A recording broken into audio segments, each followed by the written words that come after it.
¿Qué tal con Paulina Rubio? Con Paulina Rubio estuvimos, que fue el viernes ya. Jolín, pasa el tiempo muy rápido. Estuvimos el viernes viendo a Paulina Rubio. Bueno, viéndola a casi, no sé, 300 metros de distancia porque había muchísima gente en la Plaza de España. Y bueno, fuimos a ver lo que era el espectáculo de la temática de Mr. Gay Madrid, el tema del orgullo gay. Salía Paulina Rubio. Vimos en el momento en que salía, pero sí que es verdad que había tantísima gente que lastimosamente pues tan apenas veías una persona pequeñita moverse en la lejanía, ¿no? Así que eso fue el tema de Paulina Rubio.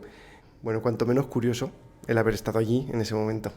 Sí, a ver, lo que pasa es que en Madrid siempre pasan muchas cosas, siempre hay muchas cosas que hacer y tú puedes ver a gente por la calle. Nosotros a veces no llegamos a saber quiénes son o no, pero por ejemplo estamos aquí al lado de la Plaza de Callao y siempre hay muchos eventos de películas nuevas y hace poco vino Chris Hemsworth, que es del Thor, que está además casado con una española, Elisa Pattasaki, ¿cómo se llama? Elsa Pattasaki. También hace poco pues vinieron Cristiano y Georgina y cerraron todo en Gran Vía. Entonces, no sé, nosotros siempre vemos mucha gente que están esperando a ver a alguien. Esta semana hemos visto 2 veces a Edmundo del Val, el que va el tercero en el Partido de Ciudadanos. También hemos visto a jugadores del Fútbol Club Barcelona, porque habían venido a la tienda a hacer promoción. Sí. En fin, que se ve gentecilla por ahí. Bueno, ¿comenzamos? Sí, claro. Bueno, yo soy Patricia Anthony. Yo soy Carlos Envid. Y esto es Hablando de España. Para darte a conocer qué es España, pero sobre todo para ayudarte.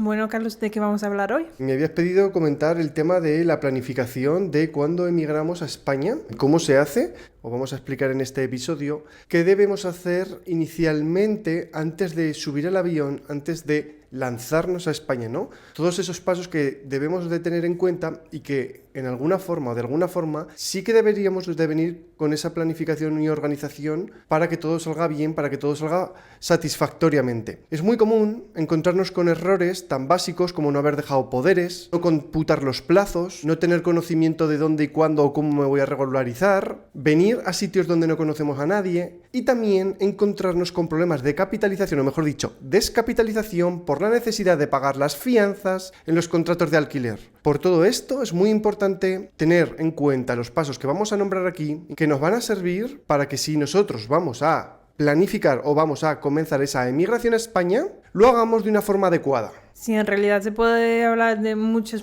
cosas. Nosotros vamos a intentar hablar un poco de las preguntas comunes que nos hacen. Antes de nada, pues hay que elegir dónde quieres vivir en España. Allí se puede hablar de muchos factores, no solamente es decir, vete a tal ciudad porque es la mejor ciudad de España. No, o sea, ya estamos simplemente con la elección de la ciudad entrando en muchos factores de lo que tú buscas, dónde te gustaría vivir, dónde es más fácil el conseguir citas de extranjería, dónde conoces a gente. Entonces ya simplemente para la elección de la ciudad es bastante complejo. Por ejemplo, lo que nosotros muchas veces, simplemente Carlos en las consultas siempre pregunta a gente si conocen a gente en España. A lo mejor no tienes padre, madre o familiares españoles, pero sí conoces a gente que también han emigrado y eso puede ser ya una gran ayuda ir a las ciudades porque ellos ya saben, conocen la ciudad, conocen más cómo funciona la ciudad y cómo conocen a gente. A lo mejor a nivel de empleo también puede ayudar a conocer a gente en ciudad cuando decides dónde vivir en España. Así a nivel de curiosidad, en España actualmente tenemos una población de 47.600.000 personas. Estamos hablando de cifras aproximadas por no ir al dato cerrado, porque hay veces que es muy difícil cuando hablamos de datos cerrados retener la información, ¿no? Entonces que sepamos que hay unos 47.600.000 personas en España. Curiosidad, hay 1.100.000 mujeres más que hombres. Esto es para los hombres que se espabilen. Y estas cifras salen de las fechas de 1 de julio del año 2022. Sí que podemos encontrar una variación, pero yo creo que será mínima. Cuando comenzó lo que era el histórico que sale en el Instituto Nacional de Estadística, es del año 2002. Entonces he cogido la comparativa más antigua que nos sale en la referencia del Instituto Nacional de Estadística frente a la que tenemos hoy en día. que hemos dicho 47 millones, 24 millones de mujeres y como población extranjera a fecha de hoy hay 5.500.000 personas registradas por el Instituto Nacional de Estadística, esto es importante, 5,5 millones de personas de población extranjera en España. Es una cifra muy importante que supera el 10% de la población, más o menos un 10% de la población actual. La referencia que teníamos más antigua en el Instituto Nacional de Estadística nos habla de cifras de 41 millones de personas en el año 2002. Tenemos una igualdad o más o menos una equiparación en 20 millones de hombres frente a 20.900.000 mujeres, es decir, que seguía hace 20 años había una disparidad más o menos de 1 millón de personas, de hombres y mujeres. Lo que nos ha llamado la atención de este dato es que encontramos que en ese momento, hace 20 años, teníamos una población extranjera de tan solo 1.700.000 personas, frente a los 5,5 millones de hoy en día, ¿vale? Eso como curiosidad respecto de España. Y también me ha parecido interesante que la renta per cápita, se supone que la renta media por hogar en España actualmente está en 32.500 euros anual, que es una cifra pues nada despreciable para una economía, al menos vamos a decir familiar, y que ahora podemos hablar de muchas cosas, pero que bueno, que de entrada, que una renta media por hogar esté en 30.000, 32.000 euros, no sé qué te parece, Patricia. Porque en hogar, ¿qué se piensa que, o sea, qué se diría? ¿Que es una pareja con niños? ¿O cómo sería? Sí, hogar por casa. Pues se debería de entender que son 2 salarios. Bueno, y la comparación de cómo estaba antes, eso no lo sabemos. Sí, tengo aquí las cifras. En el año 2015 tenemos lo que fue la salida de la crisis anterior, de la crisis financiera, ¿no? Estuvo desde 2007 hasta 2012 y cuando se empezaron a notar los efectos un poco de repunte, de recuperación, fue en el año 2015. En ese momento la renta media por hogar era de 25.600 euros por hogar. Claro, estamos hablando de que si son 2 salarios, pues dividimos estos 2 salarios o dividimos este salario por 2. Claro, si lo gana una persona en lo que sería, da igual que sea hombre o mujer, pero que es el que tiene los beneficios de la casa, pues desde luego que un salario de 25.000 euros para una persona está muy bien, pero pensando que si estamos hablando de que son 2 personas las trabajadoras y si encima hay que mantener niños, pagar alquiler, etcétera, pues estamos hablando de un salario un poco justillo, ¿no? Pues 32.000 euros, a pesar de que inicialmente parece una cifra muy, muy, muy interesante, lo que nos encontramos es que si son 2 salarios, estamos hablando de que superan poco más que el salario mínimo interprofesional, que a fecha de hoy, en el 2023, el salario mínimo lo tenemos fijado en 15.200 euros aproximadamente. Pues claro, 15.200 euros, estamos hablando de que por 2 personas, padre y madre, 2 personas titulares del hogar, pues es un salario un poquito justo, ¿no? Es que ahí ya volvemos ya a lo que ya hemos comenzado hablando un poco, la elección de ciudades y dónde vivir en España, porque es muy difícil. Hay que saber muy bien dónde vives y relacionado al salario, porque no es lo mismo vivir en Madrid, donde es más caro, porque a lo mejor tienes que pagar más en transporte, tienes que pagar más en alquiler, evidentemente, que hay ciudades donde tú puedes alquilar una casa y por 400 euros en Madrid es difícil tener un piso por menos de 1.000 euros. Entonces ya hablando de estadísticas y de cuánto dinero se gana, ya depende, ya entramos en dónde se vive y cómo estará allí la calidad de vida entonces. Bueno, la realidad es que a fecha de hoy pues, se puede mantener una vida en España haciendo comparativas a nivel mundial. No vamos a entrar a hablar ahora en detalle de los distintos países que podemos coger a nivel favorable o contrario, nivel favorable en el sentido de los países que por su propia naturaleza actual, por sus propias condiciones de vida, sociales, políticas, tienen un índice de criminalidad altísimo. El riesgo de vida es costoso, ¿no? El mantenerte con vida tanto por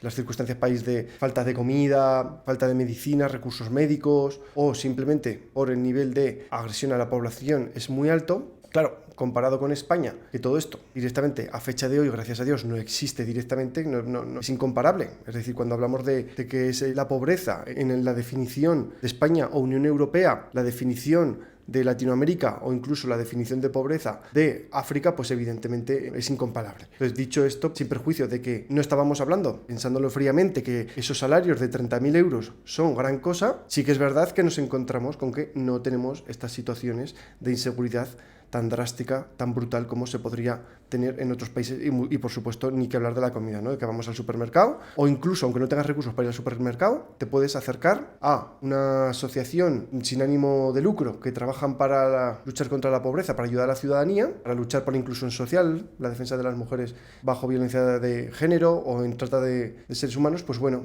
claramente tenemos un sistema que funciona y un índice de vida mucho más alto, ¿no? Pero bueno, sin perjuicio de entrar en estos detalles tan excéntricos, tan cuestionables como serían esas circunstancias de país donde la gente no puede tener comida, alimentos o que directamente hay robos continuados, los asesinatos todos los días en las noticias, no estamos en ese nivel. Tampoco es que el salario pues sea un salario boyante pensado con frialdad, ¿no? Máxime si hablamos de los costes de vida.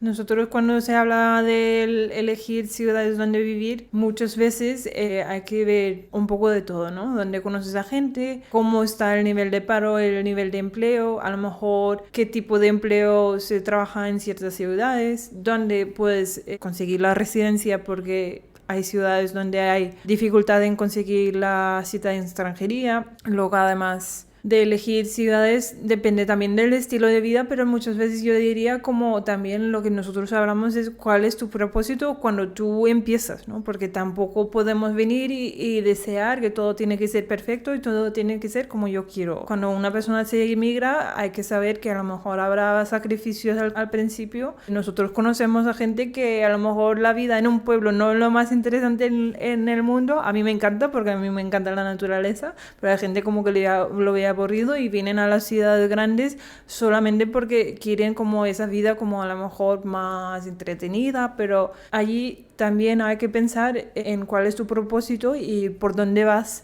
a comenzar. Sí, entrando un poquito en lo que serían comunidades autónomas y ciudades, el Instituto Nacional de Estadística, a través de un índice especial que le llaman el multidimensional de calidad de vida, determina en qué ciudades en qué comunidades son las más favorables para vivir. Y las tres primeras, Navarra, La Rioja, Aragón, son zona norte de España, son zona norte-centro de España.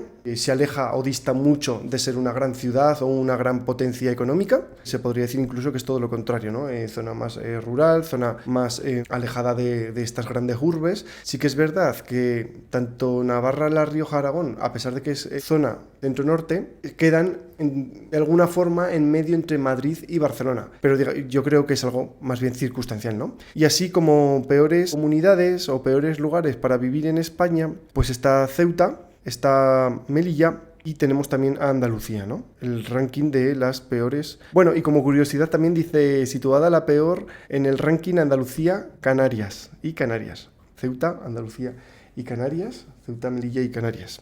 Sí, nosotros lo hablamos bastante abiertamente y además nosotros siempre hemos soñado, o nunca es tarde, ¿no? A lo mejor es la idea en algún momento de nuestra vida. Nos gustaría probar la vida en las islas que llama mucho la atención, ¿no? En las Islas Canarias pues hemos ido de viajes, Carlos fue recientemente a Gran Canaria. Yo he estado en Gran Canaria muchas veces, en Tenerife también y no sé, llama mucho a la atención ese estilo de vida, pero es un lugar que sobre todo depende del turismo, ya depende, por ejemplo, pues cuando ha habido pandemia, pues ya evidentemente afecta al nivel de empleo y hay mucha gente que hablan de que puede ser complicado encontrar trabajo en las Islas Canarias. Se puede vivir barato, pero también a lo mejor no se gana tanto en salario. Entonces allí es a lo mejor por este motivo que no está en la primera en la lista. Sí, cuando nosotros programamos o nos planificamos para emigrar, tenemos que tener en cuenta dónde vamos. Esto es súper importante. Tenemos que tener en cuenta o tenemos que ser muy conscientes de qué capacidad económica tenemos, dónde vamos a caer, en qué sitio físico, cómo voy a encontrar trabajo, qué capacidades tengo para resolver, si soy un buen emprendedor, si por el contrario soy un nefasto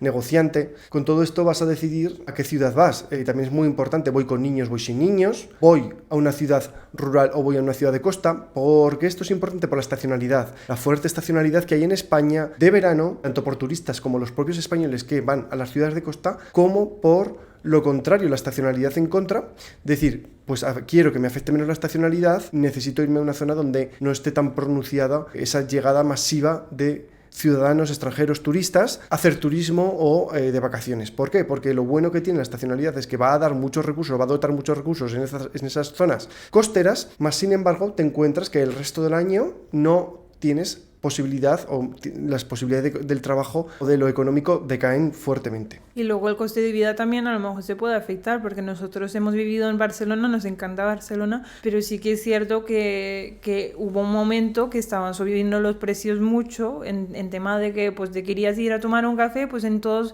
sitios valía mínimo 2 euros, ¿no? Y qué cosa tan marginal, qué cosa tan pequeña para cómo evaluar dónde vivir, pero claro, es que cuando empiezan a subir los precios, porque empiezan a ser precios turísticos, ya también afecta tu calidad de vida. Lo que sí que podría decir que nosotros vivimos en Barcelona ya hace 6 años, cuando fuimos el año pasado ya habían bajado los precios un poco de nuevo, pero hay que tenerlo en cuenta. Si tú vives en una zona turística, pues a lo mejor la vida es un poco más cara. Sí. A los efectos de la planificación, como vemos, son muchos factores, muchos elementos. Por supuesto que podríamos coger ahora, repetirlos en listado, o simplemente cuando escuches este podcast le das atrás para que lo puedas volver a reproducir y vas haciendo un listado de las cosas a tener en cuenta. Hay un elemento que es fundamental cuando os planificáis para viajar al extranjero, que es tener contactos. Es decir, yo esto muchas veces lo comento privadamente en las consultas, que cuando estamos hablando de prepararnos para emigrar, venir con ayuda es importantísimo por muchos elementos, por muchos factores, de entre ellos tener dónde dormir, ubicarte, trucos de la ciudad, dónde conseguir trabajo, que te pongan en contacto con empleadores, que te pongan en contacto con más personas en tu situación, que te den esa tranquilidad y seguridad para que te puedas enfocar bien. El hecho de tener un alojamiento da mucha tranquilidad, ¿no? Para que tú te puedas enfocar bien a buscar tu alojamiento, empadronarte, conseguir el trabajo y que tú puedas enseguida prosperar. La persona que viene con contactos acelera la migración de 6 a 8 meses. En 2-3 meses esa persona ha vivido, tiene conocimiento lo que las personas que vienen sin contactos, que vienen solas, tardan a tener en 6-8 meses. Por una cuestión simplemente de dinámica de vida. El comentarlo en el salón, el comentarlo en la casa, los trucos, el que te pongan en contacto, todo esto te acelera enormemente lo que es la migración pura. Sí, supongo que también esa gente pues te dice, no cometas el mismo fallo que yo que hice X. Por ejemplo, también nosotros decimos mucho a la gente cuando vienen, porque a lo mejor tú ya podríamos entrar ya también en el tema de si tú vienes turista, si vas a ver si te quieres quedar o no, eso ya lo comentamos un poco más adelante, pero sí que es cierto que hay mucha gente que diga, no cometas el fallo de que vienes a España, que todo muy bonito, me voy a tomar algo todos los días y ya empiezas a ser como turista. O sea, tú tienes que ser muy inteligente con los tiempos cuando tú decidas venir a España. Pues vas a ver cosas que a una persona le ha funcionado y a otra no le funciona. Es decir, que hay gente que afirma, pues yo esto no, y las personas, no sé por qué me he dado cuenta a raíz de la vida profesional, del trabajo, que las personas son muy polares. Las personas son, esto es así porque a mí me ha funcionado, punto pelota. No, es que a ti te ha funcionado pero a otra persona no le funciona. Sin embargo, a otra persona le ha funcionado algo que a ti en tu situación no te hubiera funcionado. O simplemente por los momentos temporales en los que nos encontramos en ese momento, ¿ok?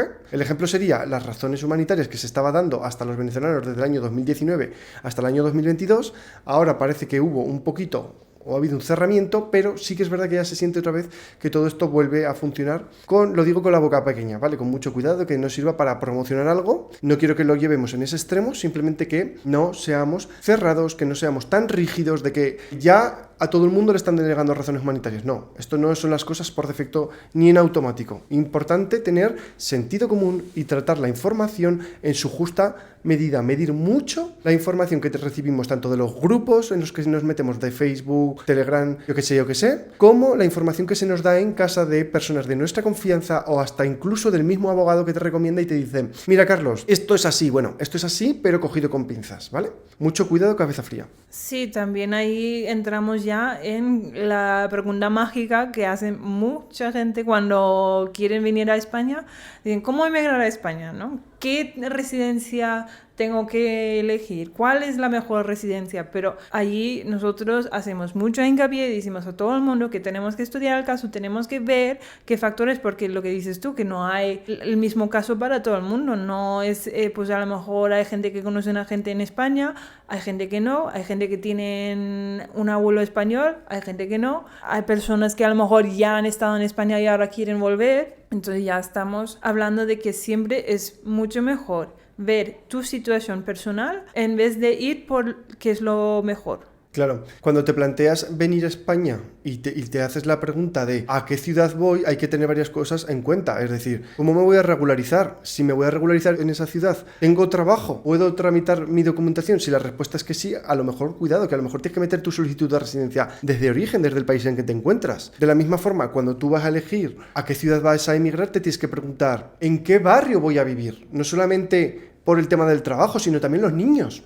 Si tú te planteas emigrar a España de una forma legal con familia, tienes que ver en qué colegio los quieres inscribir, porque muchas veces manda a colegio. Por cercanía, por desplazamiento, por costes, manda a colegio. Es importante, si podéis, buscar alojamiento cerca del colegio para que vosotros, cuando vais a inscribir a los niños en el colegio, con el empadronamiento diga que es el colegio que le pertenece por cercanía. Esto suma puntos a la hora de que el colegio os asigne la plaza para los niños. Es muy importante. Esto es fundamental. No solamente queda en qué ciudad voy a vivir, en qué barrio me gustaría vivir, sino dónde tengo el colegio y dónde tengo el trabajo. Por tiempos, costes, desplazamientos, de recogidas de los niños, etcétera, etcétera. Y también por la importancia de la asignación de la plaza al menor por el centro de estudios. Sí, aquí pueden haber aún más factores. Pues cuando había el boom de que todo el mundo iban a hacer compras en Mercadona, todo el mundo quería vivir cerca del supermercado Mercadona. Si no es el Mercadona, pues sí ver un poco dónde tienes los supermercados ubicados. Sí que es cierto que hoy en día muchos entregan a domicilio, también es posibilidad, pero sí que ayuda a saber si tú vives cerca de los supermercados porque te facilita en el día a día. Lo mismo de si tú vives en una ciudad como Madrid y tienes que ir con transporte público, pues ver la posibilidad de ir con autobuses y con el metro. Si estás cerca, por ejemplo, si tú ya sabes dónde vas a trabajar, si no vas a vivir justo al lado del trabajo, procura tener una casa en la línea de metro porque te va a ayudar mucho, que no tienes que hacer transporte todos los días. Claro, cuando nos planteamos esa migración, uno de los actos que habría que realizar es el canje de la licencia, si es posible, si no tener en cuenta esto porque nos vamos a quedar sin transporte a nivel de calle. Claro, una cosa es hablar de estamos en una gran ciudad como es Madrid o Barcelona, por no nombrar otras, ¿eh? Tú te puedes desplazar tranquilamente con el transporte público o incluso en bicicleta, pero otra cosa muy distinta es llegar a una zona rural o a una ciudad más pequeñita donde necesitamos el coche sí o sí en nuestro día a día. Y lo mismo también a nivel de seguridad. Nosotros lo hablamos mucho en nuestras redes sociales de que hay gente también. Nosotros lo que compartimos en las redes sociales realmente es a veces de lo que nos dice la gente, nuestros clientes o gente que hayan inmigrado a España, ¿no? Y una cosa que nombra mucho es que la tranquilidad para vivir en España, para emigrar a España y poder ir tranquilamente por la calle con el móvil sin tener el miedo de que te vayan a robar el móvil. Sí que es cierto que en zonas turísticas, y eso pasa en todos los países, pasa en Italia, pasa en Francia, pasa en España y pasa hasta en Estados Unidos, en sitios donde hay mucha gente, pues puede haber hurtos, eso no lo denegamos. Y otra cosa también, cuando hablamos de que se siente seguro viviendo en España y que ya vienen con ejemplos de, por ejemplo, pues no te metas a vivir en el barrio de Los Ángeles, ¿no? Se llama aquí. Evidentemente hay que planificar,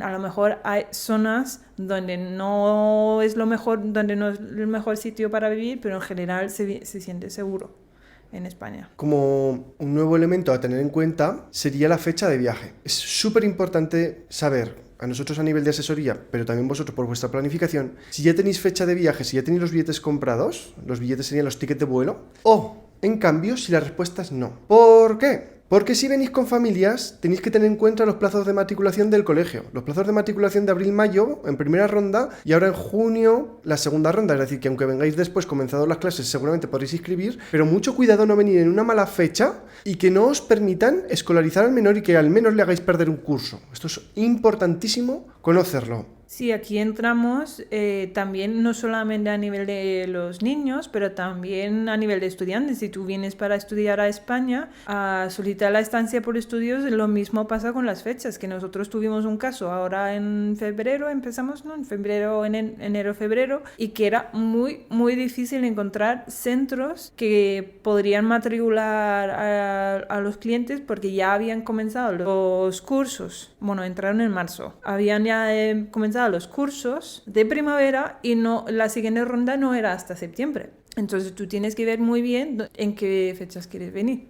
Y por otra curiosidad, antes de terminar el tema de las ciudades, pues no solamente hablar con otra gente, pues también estudiar o ver en internet lo que hablan de las diferentes ciudades. Sí que hay gente que dice hay que coger las encuestas con pinzas, pero a veces sí que te puede dar una buena idea. Y lo que mismo que tú has dicho antes de las mejores y peores comunidades, pues hay una encuesta muy sonada de OCU, de la Organización de Consumidores. Ellos, por ejemplo, califican como Vigo como la mejor ciudad de España para calidad de vida y tu querida Zaragoza como en el segundo plazo. Sí, por lo que sea, Zaragoza tiene muy buena calidad de vida. Nosotros en el día a día lo vemos. Tú un domingo por la tarde no ves a nadie. Es impresionante que la gente está pues en casa, no hay ese movimiento, ese ajetreo. Y de hecho nosotros salíamos a tomar café en Zaragoza, porque yo soy de Zaragoza, estudié en Zaragoza. Y los domingos por la tarde me gustaba salir a tomar café. Y salíamos después de comer y estaban las cafeterías, los bares cerrados. Como curiosidad, en Madrid, ¿qué barrio definirías como el mejor para vivir?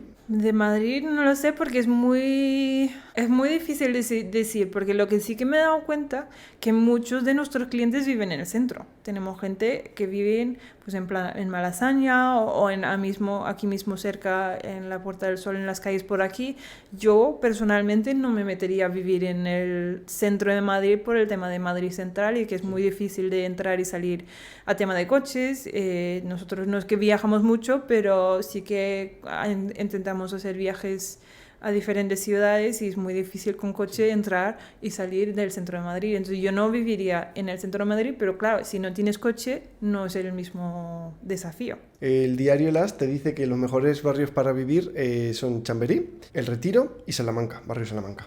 Eso de centro. Y de las afueras tenemos Hortaleza, Villa de Vallecas, Barajas, Villaverde y El Pardo. Es que depende mucho, depende de donde la gente quiera vivir, más que barrio, miraría un poco los factores de transporte público, luego nosotros nos gusta mucho vivir cerca de algún parque, no sé, a mí me gusta muchos sitios de Madrid. Yo estaría contenta en todos lados. ¿Y qué es lo más importante cuando tú quieres emigrar a España? El elemento principal es haber decidido si tú vienes con documentaciones y con papeles de forma legal o no. Lo cambia todo. Porque si tú ya vienes con un visado concedido para cruzar frontera y residir, te va a dar una estabilidad enorme y tu definición, tu línea temporal de lo que debes o quieres hacer está ya marcada. Otra cosa muy distinta es venir como turista y meter documentación en España. Aquí la incertidumbre es mucho mayor porque si no salen la documentación, si no salen los papeles bien, te puedes ver obligado a tener que salir nuevamente. Entonces, claro, esto lo va a definir todo, el que tú vengas ya con la documentación hecha o no,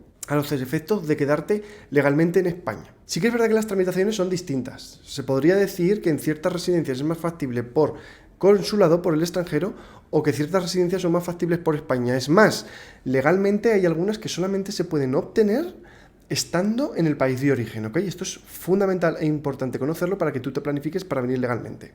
Sí, al contrario, también hay algunos que solamente puedes tramitar desde España. Por ejemplo, si tú eres familiar de un europeo o un español, solo puedes tramitarlo aquí. El arraigo familiar, tarjeta de familiar comunitario, ya tienes que venir con tu cónyuge, hijo. Ya entramos en muchos diferentes escenarios. Entonces, ahí también hay preguntas muy comunes de que ¿es mejor origen o España? Y nosotros siempre vamos a ser muy pesados de depende del caso, pero es que depende del caso. Sí, cuando hablamos de papeles hay muchas posibilidades de solicitud. Estamos hablando de que aplican digamos, a la generalidad, estamos hablando de casi 17-20 posibilidades de las cuales podemos hablar, ¿no? Más sin embargo, luego hay que ver cuál es tu objetivo real del viaje, porque eso lo marca todo. Es decir, que si tú vienes a estudiar, desde luego que tu solicitud de residencia en este caso sería una estancia por estudios. Es que digo residencia por el hecho de que tú vas a residir en España, más sin embargo la estancia, aquí ya entramos en temas jurídicos, la estancia no te da la residencia legal, te da la estancia legal, ¿vale? Que es que hay un matiz importante que luego ese plazo no te va a computar para la nacionalidad española. Bueno, pero no quiero entrar aquí, no quiero entrar en algo tan técnico. Simplemente que nos quedemos con el concepto de cuando yo emigro a España es fundamental emigrar con documentación o saber qué trámite voy a hacer allí por todo lo que me marca después a efectos de quedarme o no o planificación, ¿ok? Es fundamental conocer esto. Sí, porque este episodio es un poco más general para pensar en la planificación y como tú emigras a España, pero casi, o sea, en cada residencia o en cada estancia podríamos estar en un episodio hablando de todo, porque nosotros, por ejemplo, somos también hablando mucho sobre la estancia por estudios, que es algo que tú tienes que desear. Si tú vienes a estudiar es porque te gusta, porque realmente tienes que ir a la universidad o a la escuela a estudiar. Significa que tú no puedas trabajar tanto que tú podrías hacer cuando trabajas a jornada completa. Y también tiene más costes a la matriculación de los estudios. Entonces, sí que es cierto que a lo mejor te da permiso de trabajo y puedes conocer el mundo laboral a lo mejor a través de prácticos o estudios o cuando conoces a gente cuando estás estudiando aquí, pero lo importante es que sí, si vienes a estudiar es porque tú tienes que desear estudiar, no tiene que ser como una manera simplemente para estar, ¿no? Sí, estoy totalmente de acuerdo. Tú tienes que venir con el objetivo por el cual tú vienes a España y aplicar a esa solicitud, que además es lo que nos dice la normativa, ¿ok? Patricia, hay un elemento secundario, pero fundamental también que hemos hablado, que es el tema del dinero, la organización en el dinero. A ver, nosotros, por ejemplo, siempre decimos que lo recomendable es mínimo venir con 10.000 euros, pensando si, por ejemplo, si vienes madre-hija, madre-hijo, si sois dos personas, pensar mínimo en 10.000 euros. Sí, yo creo que es la cifra mínima que se puede establecer por el tema de que si tú vienes con familia, intentar venir con un poquito de capital para coger el alojamiento, pero sí que es verdad que aquí hay que tener en cuenta ya, cambiamos lo que sería la forma de valorar el baremo, o desde mi punto de vista, que más que una cifra cerrada como puede ser 10.000 euros, que está muy bien para un nivel mínimo de viaje, de cuantía económica de viaje, que además es la que te autorizan para poder, la autorización máxima de dinero que te puedes traer por vuelo, sería muy importante entender que cambiar el baremo y ver desde un punto de vista que fuera algo así como 8 o 10 veces el cálculo de gasto que tú vas a tener por mes. Es decir, si tú entiendes que vas a venir a una ciudad y vas a tener 1.000 euros con toda tu familia, alojamiento y gastos de vida, 1.000 euros al mes, pongamos una ciudad como puede ser Zaragoza o Sevilla, 1.000 euros al mes, una familia de gastos con todo incluido, pues que traigas al menos 8 o 10 veces más para que puedas dar la fianza en el alquiler, que pueden ser 2 o 3 meses, la fianza en el alquiler, más tener al menos 4 meses cubiertos o 5 de gasto de vida, porque como además tú vengas en invierno, tienes que comprar ropa de cama, te tienes que comprar ropa de abrigo para toda la familia, que sepas que se te va otro dineral solamente en ropa, sin contar que además llegando el alojamiento y llenar la nevera es otro palo de dinero. Entonces estamos hablando de que al menos o 10.000 euros o que tú computes 8 o 10 veces los gastos de vida que tú vas a tener, porque si tu gasto de vida es Madrid y tienes que calcular desde 1.500 euros, multiplicas esos 1.500 por 8 o 10, ¿vale? Para venirte con un poquito de capital y llegar con tranquilidad a España. Sí, aquí es lo que hablamos de mínimo, ¿no? Porque sí que hay, cuando hablamos de dinero hay gente diciendo, pues yo he gastado 3.000 euros en un mes porque estaba alquilando un Airbnb, ya. Pero es que también ahí depende del estilo y lo que le gusta a cada persona, cómo vivir, porque claro, no es lo mismo que a lo mejor vienes y dices, vale, pues para conocer voy a alquilar un cuarto mientras que me instalo y todas esas cosas, o que yo quiero ir a toda máxima y ir a vivir bien y tener un piso mientras que yo estoy buscando. Entonces ahí también depende mucho. Sí que es cierto que Carlos ha dicho antes de que te inviten máximo 10.000 euros en efectivo cuando tú vienes en vuelo, sí que, pero hay que calcular, por ejemplo,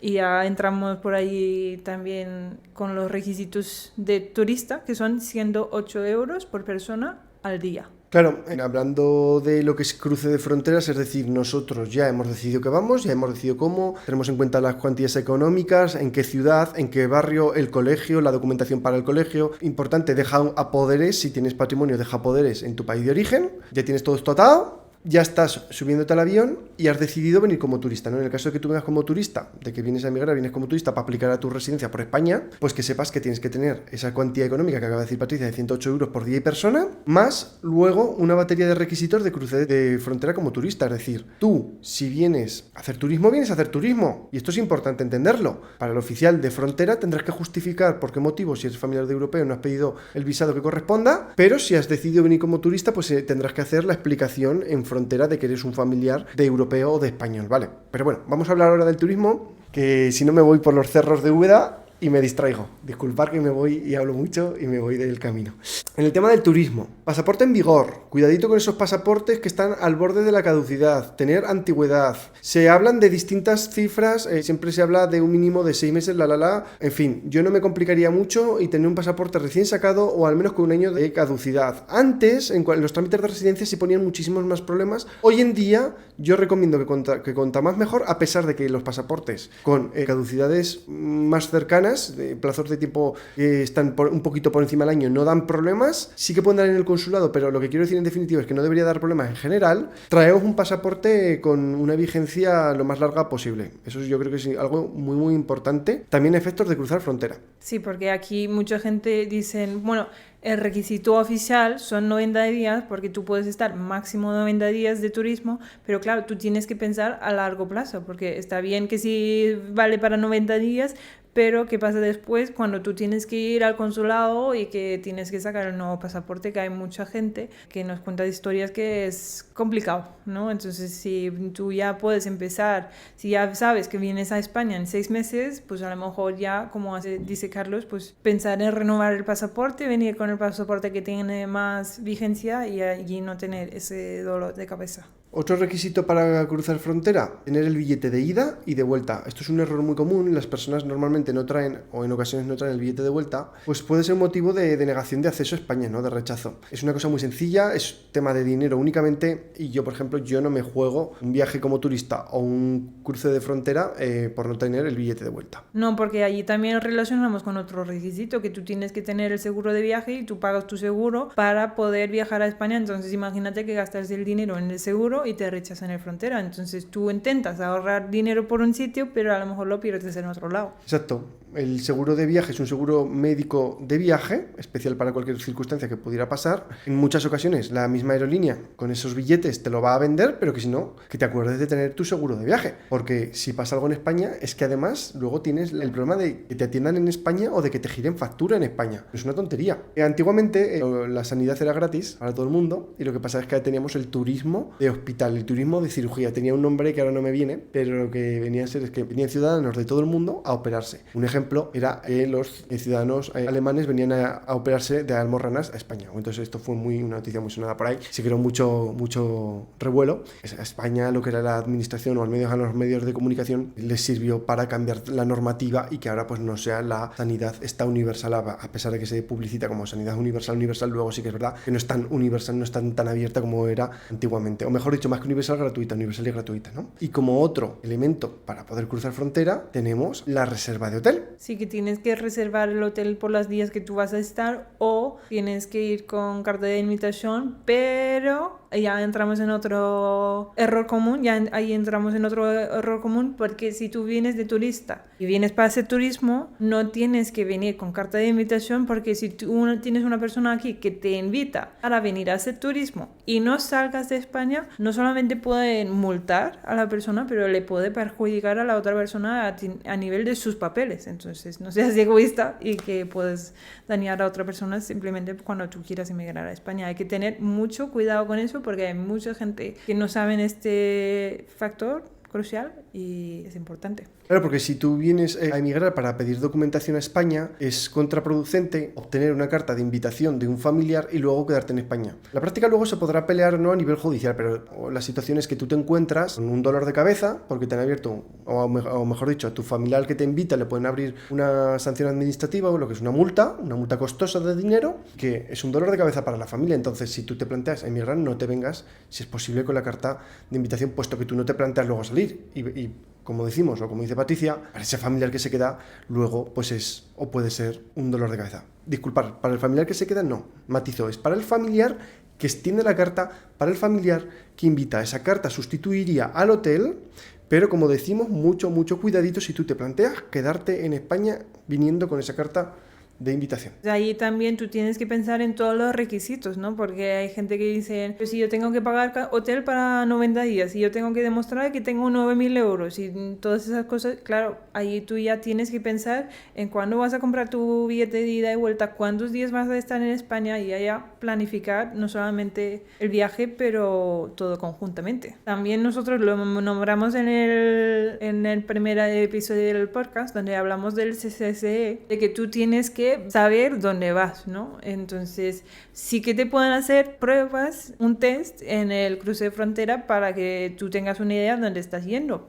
Entonces, por ejemplo, nosotros nos reímos del caso, pero no vengas a Madrid a decir que vayas a ver al Barça, o no vengas a Madrid a decir es que me voy a la playa. Hay que saber por dónde vas y a lo mejor poder decir, pues yo me voy a Madrid porque voy a ver un partido en el Santiago Bernabéu, voy al Parque Warner, o yo voy a Sevilla porque, no, Sevilla no lo sé, y voy a ver el Alcatraz, ¿no? Que es lo que ha salido en Juego de Tronos, y yo voy a Córdoba para ver la Mezquina. Entonces, claro, tú tienes que saber dónde vas y qué es tu plan de turismo. Sí, porque contábamos una anécdota que habían rechazado a unos ciudadanos porque decían cosas que no tenían fundamento, que no tenían mucho sentido, ¿no? Entonces el policía, pues obviamente, cuando les hace las típicas preguntas de quién es el presidente, cuál es el estadio de la ciudad o el equipo de fútbol de la ciudad, qué idioma se habla, les hacen 4 preguntas y caen porque no saben responder, no saben ni a qué aeropuerto están llegando y les rechazaron el acceso. En fin, cosas que escuchamos nosotros por nuestra profesión y que nos sirven también para daros esos tips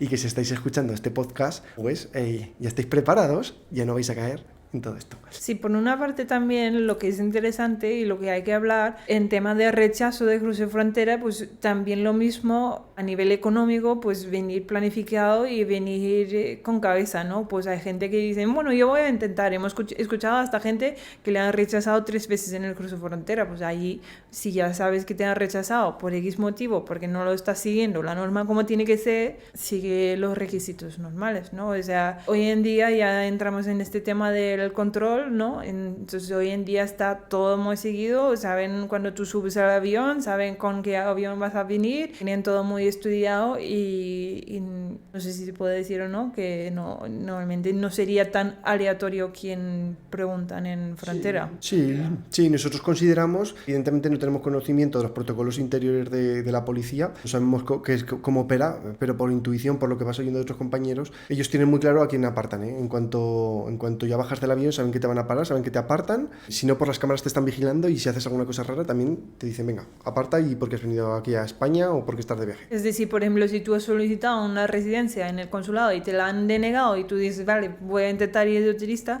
a lo mejor ya tienen el sistema que esa persona ha intentado venir a quedarse, le han rechazado y ahora viene de turista. Entonces a lo mejor allí es donde interrogan para decir cuál es tu propósito real de venir a España. Y ahí también pues entramos en el famoso ETIAS. ¿Viene? ¿No viene? ¿Qué es el ETIAS? Bueno, el ETIAS no deja de ser más que un sistema de control, un sistema digital de control, un sistema informático de control de viaje, iba a decir de control social, de control de personas que quieren entrar a Europa. Y bueno, supone que el ciudadano va a tener que, a través de un formulario, a través de una página web, de un aplicativo, contestar una batería de preguntas. Una batería de preguntas consiste es por cuánto tiempo vienes a España, tienes antecedentes penales, te has quedado en situación irregular en países anteriores, tienes algo que ver con temas de terrorismo, te preguntan una batería de preguntas bastante amplia, pero es que no es solamente queda ahí, es que ese sistemita está conectado con una batería de cuerpos policiales bastante amplio, no es ninguna tontería, estamos hablando del FBI, Interpol, entonces lo que supone es que internamente el sistema ya le va a decir a policía, lo primero el sistema te va a rechazar automáticamente o te va a dejar pasar, tú puedes apelar, pero ya tienes un motivo de negación y que yo entiendo que será muy difícil darle la vuelta a esa decisión. Una vez se implante el sistema, podrá haber fallas del sistema, podrás recurrir, te darán la razón X o Y, perfecto, pero a largo plazo el sistema va a ser infalible. A largo plazo, si tú has cometido algún tipo de crimen, si estás metido en algún berenjenal a nivel público o internacional, el sistema te va a detectar. Es más, todas esas personas que actualmente ya las detectan, aun cambiando de nombre y cambiando de pasaporte, que le dicen, usted tiene 3 nombres, usted es esta persona y esta persona, no le dejamos pasar. Imagínate ahora con todo ya interconectado entre países, no voy a decir entre todos los países países a nivel global, pero sí entre una batería muy amplia de países. Estamos hablando de que igual son, no sé, pero muchos, porque estamos hablando que la conexión es con las bases de datos de Estados Unidos, del FBI, etcétera, etcétera. Entonces, el sistema que va a haber es muy estricto. Por cierto, esto no sale gratis tampoco. Tú vas a tener que sacar la cartera y pagar 7 euros, al menos dicen o publicitan que son 7 euros ahora la inicial. Vamos a ver qué precio ponen después y cómo sube ese precio. Es decir, que tampoco te va a salir gratis el moverte. O sea, el derecho fundamental que tú tienes de libre circulación, que está reconocido por los países, por los derechos humanos, por la Declaración de Derechos Humanos, la libre circulación ya te viene mermada que tú tengas capacidad de pago. Es que esto es muy fuerte. Aquí nadie se lo cuestiona. Como todos estamos en este lado de la barrera y los que están en otro, paguen. Que sean evaluados. Pero es muy fuerte esto que está sucediendo, ¿eh? Sí, lo único de eso sí, 7 euros y si te lo conceden creo que son 3 años que te validan, o sea, tú puedes viajar, por ejemplo, turista, puedes estar 90 días dentro de un periodo de 180 días en el espacio Schengen, pero si te conceden el TIAS una vez que entra en vigor, te permiten viajar durante 3 años, como te da validez durante 3 años, pero sí que es cierto que hay que pagar 7 euros para, yo qué sé, todo el sistema que ellos quieren implementar. Yo creo que en Estados Unidos creo que es el doble, pero bueno. Sí, en cualquier caso se trata de un sistema que vas a tener que tener un pasaporte de última generación, que vas a tener que pagar, que te van a evaluar y ellos deciden si pasas o no. Es decir, el sistema decide si pasas o no. No sé, a mí me parece una auténtica locura que estemos hablando de estas cosas, que nosotros lo estemos viviendo, porque hoy en día que tendríamos que ir hacia un mundo sin fronteras, hacia un mundo más igualitario, etcétera, etcétera, nos encontramos todo lo contrario. Nos encontramos que vamos hacia un mundo más estratificado, nos vamos a un mundo más controlado, más partido, etcétera, etcétera, ¿no? Me parece algo bastante loco. Que luego en la práctica nosotros evidentemente aún no sabemos cómo va a funcionar, pero sí que es cierto que dicen parte de los motivos de hacer el ETIAS es por la inmigración irregular y es una medida contra el terrorismo. Hay como 5 o 6 diferentes motivos que dicen por qué van a implementar el sistema, pero esos son como los dos principales, ¿no? Y el ETIAS pues viene creo desde el 2016 que han intentado implementarlo, luego pasó la pandemia, como lo han pospuesto varias veces. Lo más reciente era que lo iban a poner en noviembre este año y ahora dicen a partir de 2024. No sabemos si lo van a posponer otra vez o no. Ya entramos ahí también pues en el famoso de regularización masiva, que hay una proposición de ley en España de regularizar las personas que están sin papeles antes del noviembre de 2021. Todavía es una proposición de ley por el tema de las elecciones. Todavía no se ha aprobado, está en el Congreso ahora mismo estancado porque lo han trasladado al próximo congreso una vez que haya nuevo congreso o no, dependiendo de cómo salgan las elecciones, pero sí que hay muchas cosas a nivel y entonces también el ETIAS no solamente es como de repente viene un sistema de control, eso son cosas que vienen poco a poco, o sea, empezamos con las huellas, que todo el mundo va a poner huellas cuando tú tienes un pasaporte y ahora con reconocimiento de cara, ¿no? Cuando tú viajas a ciertos países, simplemente en el cruce de frontera tú tienes que ir a una máquina y pones tu pasaporte, te reconocen la cara y te dice la máquina si tú puedes pasar o no. Entonces ha habido pasos, elementos poco a poco y ahora estamos llegando al famoso ETIAS cuando lo pondrán en vigor. Sí, la verdad es que, bueno, aquí se podría hablar de mucho, como tú dices, cruzando el aeropuerto ya directamente tienes 3 cámaras que suben y bajan y que ya te están haciendo lectura de cara, es muy fuerte, ¿eh? Pero bueno, cuando te vas a planificar emigrar a España, que sepas que tienes que tener en cuenta todos estos elementos y todavía no hemos acabado, porque hemos hablado de que tú has tenido que elegir el lugar, la ciudad, el colegio, el trabajo, cómo te regularizas, las fechas, capital, capacidad económica, dejas poderes allá, qué ropa me llevo, maletas, me voy con mi mascota o no me voy con la mascota, tener en cuenta esto a los efectos de planificar para la antirrábica o la documentación que sea necesaria con la mascota. El perro tiene que tener pasaporte. El perro no puede venir sin papeles.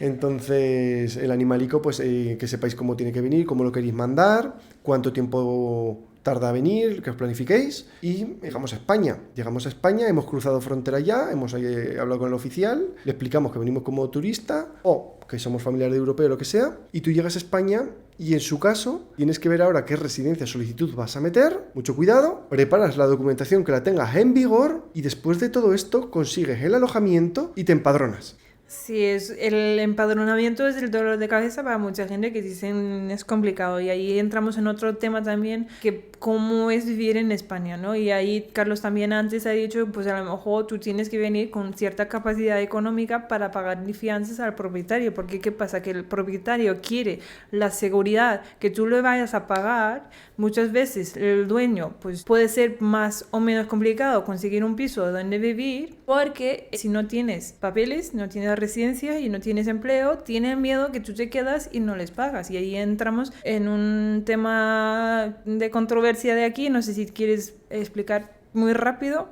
qué pasa con las ocupas en España. Se está dando una circunstancia que sí que es verdad que viene de las supuestas crisis que hemos tenido en España durante estos últimos tiempos y de la especulación en la vivienda, pero además se añade un elemento social bastante fuerte de ir contra el sistema. Se crea una figura de una persona anarquista, quiere como la vida como él la quiere, sin importar un poquito lo que pase con los demás, le parece muy injusto a nivel de sistema todo lo que sucede, y entonces tienen varias características, pero de entre ellas ocupar vivienda. Hay gente que ya se han convertido en verdaderos ocupas profesionales, se les llama así, ocupas profesionales. Son personas que sin ningún tipo de motivo, pero o al menos en apariencia, y ni tampoco ningún tipo de derecho ni título, acceden a un inmueble de forma incorrecta, forzando la puerta o rompiendo una ventana, y se instalan. Una vez pasan 72 horas, el ocupa aloja la vivienda y adquiere derechos de posesión, es decir, que puede poseer la vivienda hasta que un juez diga que no. Entonces, ¿qué sucede? Que las normativas, ya llevamos bastante tiempo con esto es un motivo de bastante resonancia social.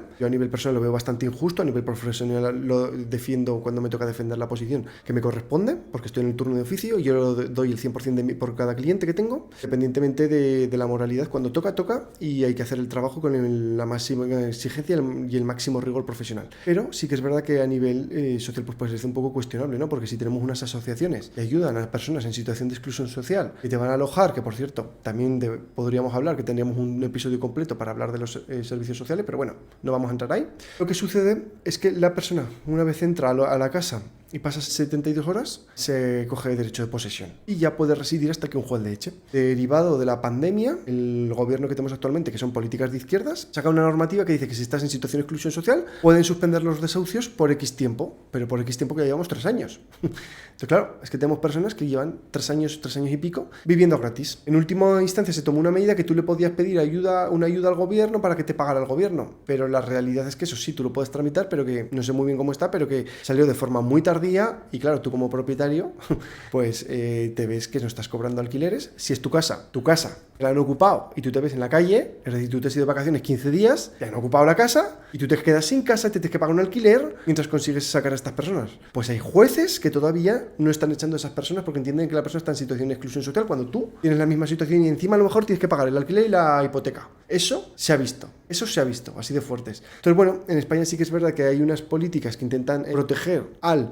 propietario con un tipo de desahucio, el famoso desahucio express, que no funciona para nada, hay que decirlo con mucha energía, para nada, y que por otra parte hay medidas para proteger a estos personajes que se han convertido en, como decimos, ocupas profesionales que además tramitan incapacidades quien las tiene, etcétera, etcétera, para que además tampoco les derive ningún tipo de responsabilidad y mucho menos penal. Te encuentras en una situación de que la persona se mete en tu casa y se puede quedar por un periodo de tiempo bastante largo y que es un dolor de cabeza echarle. Entonces, eso es lo que pasa, que muchos propietarios, porque mucha gente dice, es que los propietarios no me quieren dar contrato, es que es imposible encontrar un piso, entonces nosotros entendemos las dos partes, ¿no? Lo que quiere el propietario es seguridad de que tú le vas a pagar y por eso muchas veces lo que tú a lo mejor para poder empadronarte o poder alquilar una casa tienes que dejar una fianza pues de 2 o 3 meses, cuando normalmente una persona que ya vive aquí tiene su trabajo, tiene su residencia, no le exigen lo mismo, pero simplemente porque lo que al final quiere el propietario es la seguridad de que tú le vas a pagar. También pues hay gente que dicen, es que mi dueño no me quiere dar un contrato o no me quiere autorizar el empadronamiento. Ahí es un tema difícil porque al final allí depende de la decisión de cada persona y lo que queréis hacer. Lo que nosotros siempre recomendamos es decir, entonces tú realmente quieres vivir en esa casa donde no te quieren autorizar para empadronar, porque el padrón es muy importante para poder tramitar tu residencia en España. Sí, no en todos los casos, no en todas las residencias, pero es muy importante a largo plazo. También porque son elementos que se tienen en cuenta luego para conceder la nacionalidad, para el arraigo que corresponda, social, laboral para la formación, en fin, etcétera, etcétera. Pero bueno, al hilo de lo que tú dices, cuando te encuentras que no te quieren empadronar, pues bueno, tienes que ver qué pasa. Si tú tienes posesión legítimamente, es decir, con título, con el contrato de alquiler, pues evidentemente te puedes empadronar, punto pelota, no hay más. Dos, si tienes cosas raras de pactos verbales con el propietario, que no te quiere empadronar, que no te quiere dar el contrato por escrito, etcétera, tienes que valorar qué quieres hacer, porque ahí siempre decimos, donde no está el acuerdo está la fuerza. Hay que tener mucha cabeza fría, porque cuando ya no hay acuerdo se pasa muy mal de las situaciones que puedes tener, tanto de verte en posición de víctima como de villano, ¿vale? No es tan bonito tampoco ser villano. Hay personas que también lo pasan muy mal porque tienen esa situación de tengo que defender mi propiedad, en este caso recuperar mi propiedad, lo que yo que sé, pero como decimos, también causa mucho estrés la posición de villano. Sí, aquí también hay que tener mucho cuidado porque ya entramos en los casos de las estafas, ¿no? Pues hay mucha gente, se está poniendo de moda, ¿no? Pero no sé cómo decir de otra manera, pero hay gente que pagan para que te empadronan en diferentes sitios. No solamente es un delito, te puede perjudicar también a nivel de residencia, lo hemos hablado en diferentes casos que han salido en las noticias, que no solamente están multando a la gente por hacer este delito, también te pueden hasta retirar la nacionalidad porque lo has obtenido erróneamente, o sea, sí, no correctamente. Sí, estamos hablando de casos muy extremos, pero bueno, se ven muchas noticias de que se podría decir que hay como una especie de organizaciones, negocio, como dice Patricia, que se dedicaban a, pues, a empadronar. Esto es muy común, ¿eh? Hay muchas noticias, sobre todo hubo un boom en el año 2019, bastante fuerte, luego hubo otro en el 21. Hay muchas noticias de gente que empadronaba constantemente a personas que incluso este tipo de fraudes no solamente es de empadronamiento. Este tipo de fraudes luego pueden llevar fraudes en ayudas sociales, fraudes en cobros por ese negocio del empadronamiento, pagos también a funcionarios, en fin, que estas cosas salen a la luz y que luego nos pueden perjudicar tanto que si hemos obtenido una residencia nos puede llegar a afectar en esa línea de consecuencias jurídicas que puede haber detrás de eso, no solamente la económica, sino que además todo hay un tipo de sanciones colaterales que te pueden aplicar. Entonces, mucho cuidado con los empadronamientos falsos, no solamente porque los hagamos por hacerlos nosotros, sino por vernos beneficiados, porque eso luego puede ser también dolor de cabeza, ¿vale? Sí, a nivel, o sea, ya también a nivel de papeles, porque tus notificaciones te llegan donde tú estás empadronado. Si no vives ahí, también te puede causar dolores de cabeza, o tú tienes que tramitar tus papeles según donde tú estás empadronado. Y si tú estás en una ciudad donde no estás viviendo y ya estás entrando no solamente en estafa, pero que son situaciones más complicadas de vivir, y ahí tienes que plantear si tú realmente quieres esas extras dolores de cabeza, ¿no? Muy bien, pues yo creo que no nos dejamos nada de haber hecho una especie de puesta de información. Yo creo que no nos dejamos nada a nivel genérico. Por supuesto, luego podemos entrar en detalles, pero yo creo que es suficiente para aquella persona que se plantea emigrar, que tenga un conocimiento general de qué va pasando conforme yo me lo planifico, me planteo qué residencia hago, dónde la hago, vengo con familia, ¿no? Cojo vuelo, bajo en España, me empadrono y luego ¿qué va? Luego pues apertura de cuenta bancaria, después tenemos aparte de apertura de cuenta bancaria, por supuesto sacar documentación, huellas, recogida, empadronamiento, modelo 030 en Hacienda, seguridad social, encuentro trabajo, en fin, hay un montón luego de cosas que hacer burocráticas hasta llegar a la nacionalidad, que hay que repetir todo como españoles, ¿vale? Así que espero que os hemos podido ayudar, que os hemos entretenido, que os hemos gustado y que os suscribís al canal. Soy Carlos Envid Perisé. Y yo soy Patricia Anthony y yo soy una danesa en España, y junto a Carlos intentamos ayudaros con tips migratorios. Muchas gracias y nos vemos la semana que viene.